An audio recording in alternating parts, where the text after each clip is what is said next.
বৈষম্য বিরোধী ছাত্র আন্দোলনে নিহত মরহুম শাকিল আনোয়ার এবং মরহুম শেখ ফাহমিন জাফর এর দুই পরিবার দ্বিতীয় দফায় পেলেন ১ লক্ষ করে টাকা। পাশাপাশি বৈষম্য বিরোধী ছাত্র আন্দোলনে অংশগ্রহণকারী শিক্ষার্থীদের দেওয়া হলো সংবর্ধনা।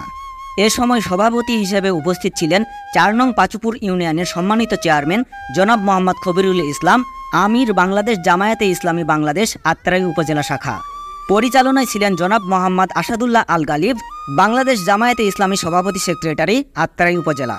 প্রধান অতিথি হিসেবে উপস্থিত ছিলেন অধ্যাপক জনাব মোহাম্মদ মুহিউদ্দিন, আমির বাংলাদেশ জামায়াতে ইসলাম বাংলাদেশ নওগাঁ পূর্ব শাখা। পাশাপাশি উক্ত অনুষ্ঠানে উপস্থিত ছিলেন আত্রাই উপজেলার সাংবাদিকবৃন্দ, ছাত্র জনতা সহ এলাকার গণ্যমান্য ব্যক্তিবর্গ। উক্ত অনুষ্ঠানটি শুরু হয় আজ ২৮ আগস্ট ২০২৪ বিকাল ৪ ঘটিকায়। দোয়া মাহফিলের মাধ্যমে অনুষ্ঠানটি শেষ করা হয়। অনুষ্ঠান শেষে শহীদদের দুই পরিবারকে নগদ অর্থ প্রদানের পাশাপাশি বৈষম্য বিরোধী ছাত্র আন্দোলন